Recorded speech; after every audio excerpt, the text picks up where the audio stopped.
Hi guys, welcome back to my channel. Kanina, alam nyo ba guys, may nagtimbre. Akala ko kung ano na yon.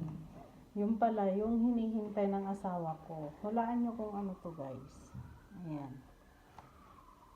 Nakikita nyo ba yan? Ito yung nagtimbre kanina, nag-deliver siya.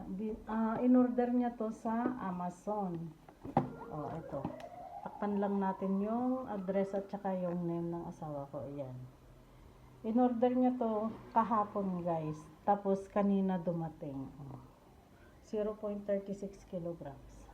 Mamaya check natin kung anong laman nito. Pero syempre nakita nyo naman na kung ano, 'di ba? Pero mamaya niya bubuksan, tulog pa kasi yung asawa ko. Kasi kanina nag-breakfast kami sa labas. Alam nyo ba, nagmamadali siyang umuwi kasi on delivery na daw tong in-order niya. Syempre. Kaya bilis-bilis kami sa pagkape. Ayan. Update tayo mamaya pagkagising niya guys. Ayan guys, bubuksan na niya yung in-order niya. Tingnan nga natin kung maganda. Charan!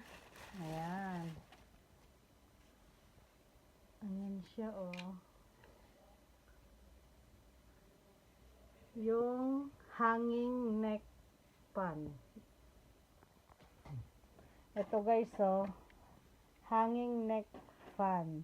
Pwede mo siyang ganunin. Iguid mo na, ganyanin. Pwede rin ganon. Diba? May kable pa siya guys pang charge. Ayan. Andun yung instruction niya Ito yun guys.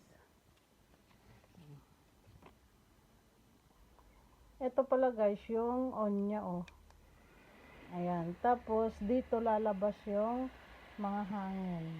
Ayan. Naririnig nyo guys. Dito. Ayan. Ayan na siya. May hangin na yan guys na lumalabas.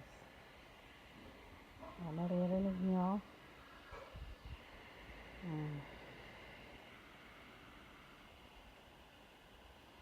Ayan. Hanging neck fan. Ganito guys ganito yung paggamit. Ganyan. Lagay mo lang siya dyan para malamigan yung likod natin, yung sa may neck. Pwede mo rin siyang iganyan. Pwede guys. Ganyan lang siya. Press ko na. Diba? Hanggang sa 3 beses yung lalakasan niya guys. Pag on mo ganyan, naka-on na siya.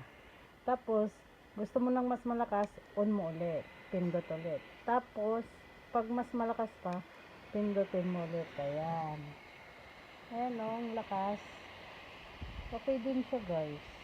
Kahit nakaganyan lang kahit hindi mo yan sa leeg mo, mahangin din.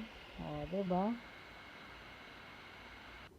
Ito pala guys, pag i-charge mo, ito yung kable niya i-connect mo lang siya sa charger, tapos ito dito lang siya, saka mo siya i-charge. Ayan.